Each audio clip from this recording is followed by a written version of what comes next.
Donc capsule vidéo aujourd'hui sur les groupes caractéristiques. Donc nous allons voir quelle est la définition de ces groupes caractéristiques, à quoi ils peuvent correspondre dans une molécule, et à partir des exemples que vous avez fait en TP3 Mission Possible, nous essaierons de les repérer et donc de voir quelle est leur utilité dans les molécules. Alors qu'est-ce que c'est qu'un groupe caractéristique? La première chose qu'il faut savoir, c'est que c'est une partie de molécule. Un groupe caractéristique, c'est une partie d'une molécule. C'est un ensemble d'atomes qui sont liés entre eux, dont au moins un n'est pas un atome de carbone. C'est pour ça que dans les groupes caractéristiques que vous avez notamment fait en TP3 et qui portent le nom d'hydroxyle, carboxyle, ester, amide et amide, nous trouverons dans chacun de ces groupes caractéristiques des atomes d'oxygène ou des atomes d'azote. Et c'est parce que ce ne sont pas que des atomes de carbone que nous pouvons parler de groupe caractéristique.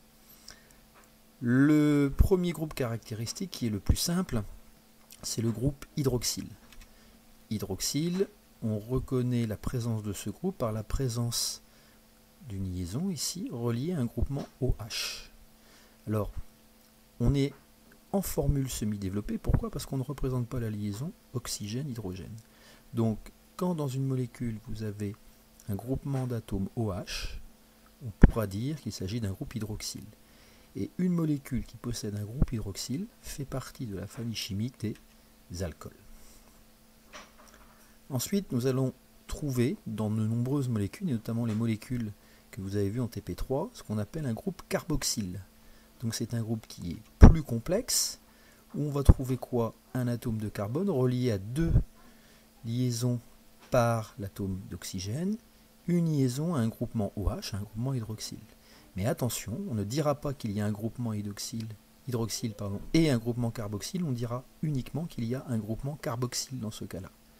Et dès que vous avez un groupement carboxyle dans une molécule, cela signifie que cette molécule est un acide carboxylique.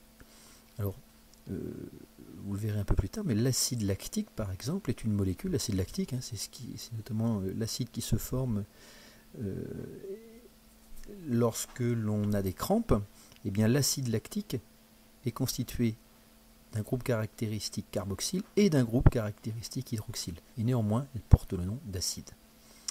Troisième groupe caractéristique important quand on fait de la chimie organique, c'est le groupe caractéristique ester. Alors, le groupe caractéristique ester se caractérise, lui, par un C double liaison O. Liaison O, liaison, ça peut être un CH2, CH2, CH3, c'est-à-dire que nous avons toujours quelque chose qui est relié au bout de cette liaison. Toujours aussi quelque chose qui est relié au bout de l'autre liaison. Si jamais, au bout de cette liaison, vous avez un atome d'hydrogène, nous sommes dans un cas particulier où l'ester, en fait, est un acide. C'est-à-dire que l'acide carboxylique peut être un cas particulier de l'ester. La famille correspondante, c'est la famille des esters. Ensuite, nous allons pouvoir également trouver dans certaines molécules chimiques le groupe caractéristique amine.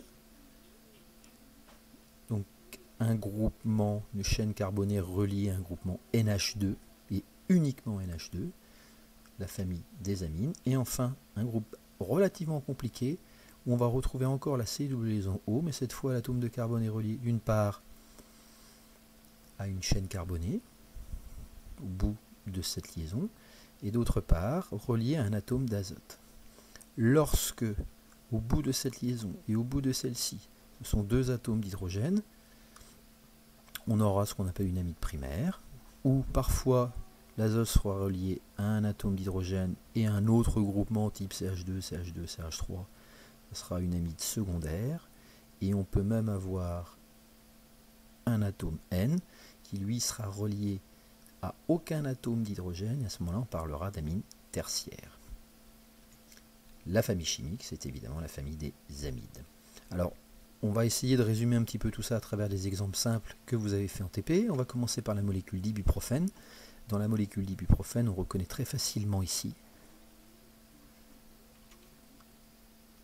le groupe carboxyle. Ce qui signifie que cette molécule d'ibuprofène, est un acide. Nouvel exemple avec l'acide lactique, on en a parlé tout à l'heure. on retrouve deux groupes caractéristiques dans cette molécule. Le premier, c'est liaison O, liaison OH, qui est donc le groupe carboxyle. Et le deuxième, donc le groupe hydroxyle, qui est caractérisé par un groupement OH. Nouvel exemple avec la molécule d'acide salicylique. La molécule d'acide salicylique est caractérisée par le groupement carboxyle, et également caractérisée par le groupement hydroxyle. Alors, tout comme l'acide lactique, on voit qu'une molécule qui possède le groupe carboxyle et le groupe hydroxyle appartiendra à la famille des acides. Nouvelle molécule avec l'acide acétylsalicylique, un groupe ester, C, liaison O, liaison quelque chose, avec ici le carbone qui est relié à une chaîne carbonée. Et on va trouver également le groupe caractéristique carboxyle, d'où la nomination d'acide acétylsalicylique. Dès que l'on a un C liaison O, liaison OH, donc un groupe carboxyle dans une molécule, le nom de la molécule sera acide quelque chose. Autre molécule vue dans le TP3, l'acétylleucine, le groupe carboxyle, et on trouve un groupe amide. C'est un groupe qui est, on va dire, relativement compliqué à trouver dans une molécule, donc il faut être vigilant. Il se repère par la C liaison O, liaison N. Et là, on ne trouve pas l'appellation d'acide, étant donné qu'on a un groupe amide, qui est un groupe compliqué également. Alors, ici, on est dans le cas d'une représentation d'un modèle moléculaire. On pourrait très bien donner la formule développée ou semi-développée de cette molécule, mais la représentation ici moléculaire, comme nous l'avons déjà vu, on retrouve des atomes de carbone en noir, des atomes d'hydrogène en blanc, et atomes d'azote en bleu et oxygène en rouge.